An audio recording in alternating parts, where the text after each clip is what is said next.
All right, let's move on. Ross Smith is up next, and he says, if you could go back in time and wrestle anyone in pro wrestling ring at the prime of your career, who would you want to wrestle with?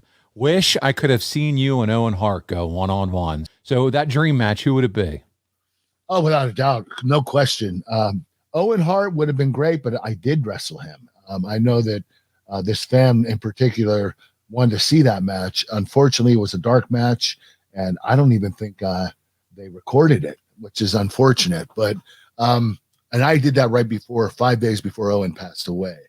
I was his last match before he actually passed away, the week before at SmackDown.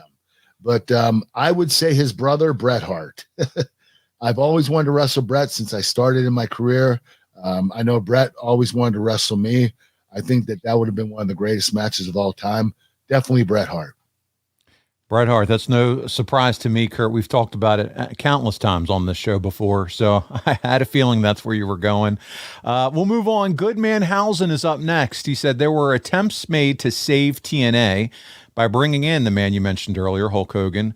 Then they brought in Bischoff and a lot of their other friends in 2009 and 2010. Who do you feel like could have been a big enough star and a positive backstage influence that may have saved TNA at the time? Well, we tried. We tried with Hulk Hogan. We tried with Eric Bischoff. We tried with me. And I'm not going to lie to you. We had a pretty good run when I first came in. But I don't know. That question's really hard to answer because TNA did survive. They struggled. And, we had some ups and downs. We had some good years and not so good years. But I think the whole aspect is it wasn't somebody they needed to save them. It was they needed more money.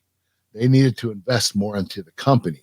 And I don't think they were making enough money to continue to pay these particular people like Eric Bischoff and Hulk Hogan and Ric Flair, guys that they were bringing in, big names that would help promote the business. So you have these guys, the greatest of all time, get involved in the business, and it still didn't really work. So I don't know if it's a person as much as it is money.